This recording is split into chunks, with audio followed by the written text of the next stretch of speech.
It's been fantastic to be here among so many people who are passionate about learning and development and talent development. I think it's wonderful to be here in this global conference. It's been a fascinating journey in terms of learning so many different topics, meeting so many different people. I find here at this conference is a really diverse mixture of individuals from a commercial setting and academic setting.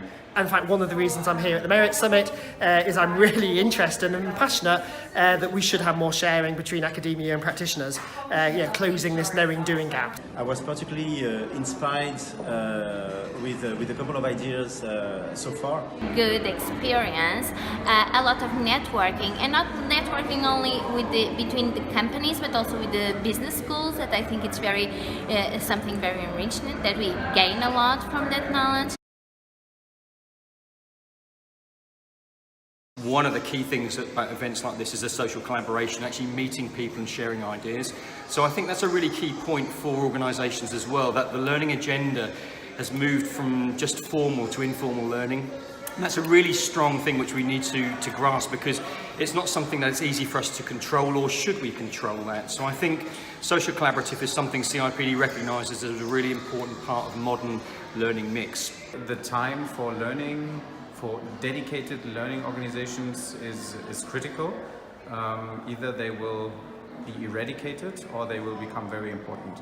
And I think both options are valid. The eradication is probably a path which learning professionals would determine by themselves if they are not willing to change by themselves. I find it interesting that a lot of learning experts do want to teach people how to change and are not really that much willing to change themselves.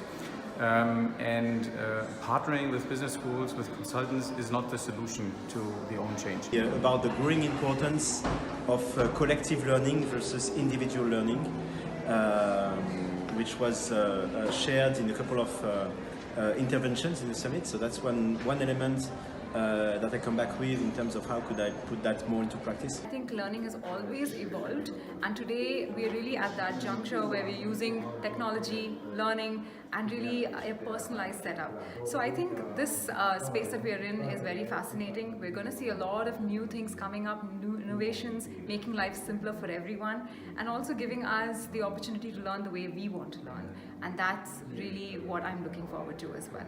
Keynote speaker at the Merit Summit, and I was speaking on the brain and how this applies to learning and leadership particularly.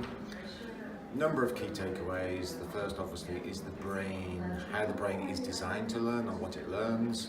First key takeaway is the brain is always learning implicitly, and that highlights the importance of culture in organisations, because you cannot guide that's constantly happening.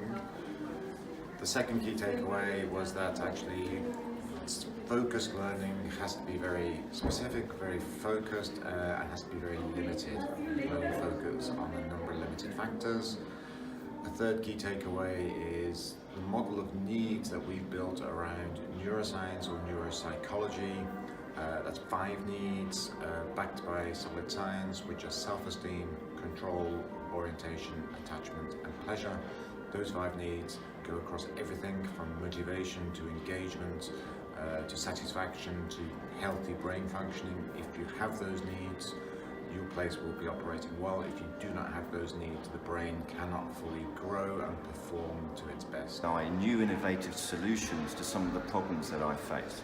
I also have the chance to ask questions of those leading edge thinkers to push the boundaries of our understanding of whatever topic it is, whether that's the use of technology in learning, neuroscience, and how that can apply to leadership development, really leading edge, exciting stuff.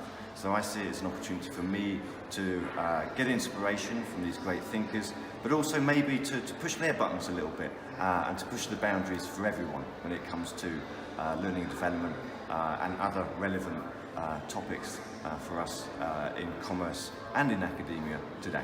The main thing I'm going to take away and have a think about, I don't know what the answer is, but Dave Ulrich joined us virtually, and he was asking a question about the use of technology to create connection and meaning. As a leader, the first thing you need to really take care of is yourself.